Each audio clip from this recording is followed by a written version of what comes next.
am Beppy Landrum Owen. I am currently an officer and a trustee of Rare Book School. I am also a lawyer.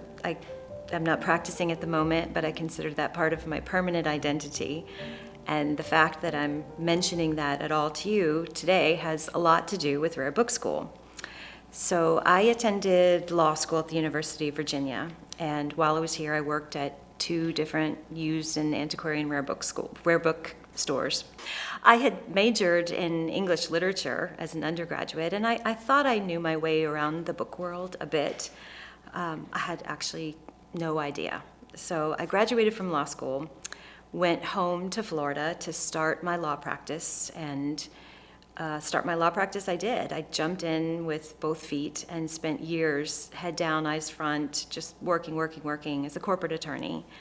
And right around the time I made partner, my husband gave to me some very wise advice that I took to heart in a big way, I think you'd say. And that was, he said, "You've made partner." I've made equity partner at a large national law firm. He said, "You've achieved this important milestone in your life. Now, I'm suggesting to you that you raise your head above the water and look around and see what you've been missing all along, and try to find something else to do with your mind." And coincidentally, that was right around the time that I first heard about Rare Book School. And I thought, this sounds kind of interesting. I didn't really understand what it was, what it really was all about, but I thought, well, this would be something that I'm interested enough in to go explore. The first course that I took was John Buckdell and Mark Demination's introductory course called The History of the Book from 200 to 2000. My heart still goes pitter-pat when I think about how revelatory that first experience was. My husband likes to joke that, it's not entirely a joke. He said, I came back a changed person from that singular week. But I came and had this experience. I discovered that there were new worlds, and there were depths to those new worlds that I had never conceived of before. And one of the most magical moments was we got to have a field trip. So a lot of times the Rare Book School courses will take a field trip, and we did. And we got to get on a bus, go up to Washington, D.C., and we had a private tour of special collections at the Library of Congress. So I really think that day at Special Collections with Mark and John and that course was the happiest day of my life. I thought my head was going to explode, seeing so much beauty and seeing it in context and hearing the stories behind these works that were monuments of our intellectual heritage, our cultural heritage. It was in all ways extraordinary. So I kept coming back. Summer after summer. One of the courses in particular stood out as being particularly transformative for me personally, and that was Catherine McCandless-Ruffin and John Christensen's course, the history of typography and printing in the 19th and 20th centuries. And that was the first time that I got to really fully operate a printing press. We had had some experiences in other courses before where we got to pull a proof, but in this class we set type, produced a broadside, gave it to our classmates who were all in the other courses that week, and that experience was pure joy for me. I loved it so much, and it also ignited my particular interest, which I've now taken to a whole nother level, on history of typography and printing. So fast forward again a few more years, I was up in Boston and had lunch with John Christensen and was explaining to him that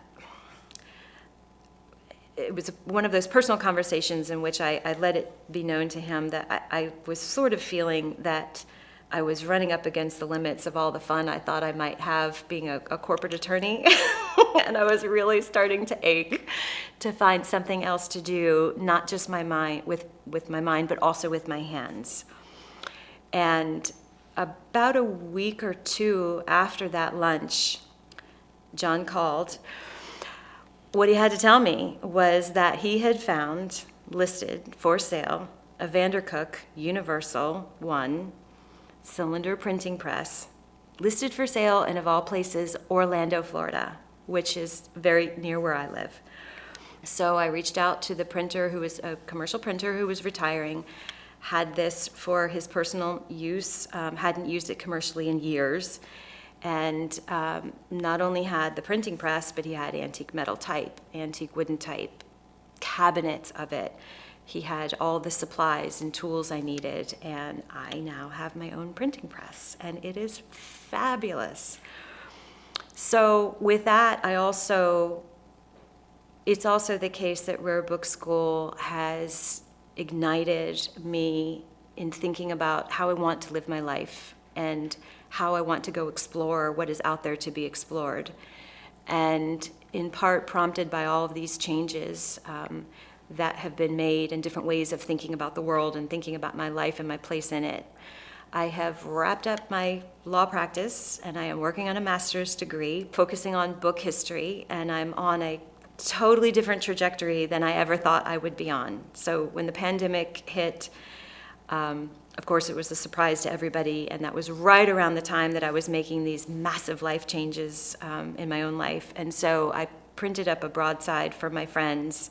So the broadside had the year 2020 printed in blind, which means no ink, and then across the 2020 printed in black ink the words which have become my Rare Book School inspired motto: "This was not the plan."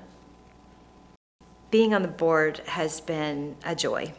And when I was first invited to join the board, I was beyond excited, but also a bit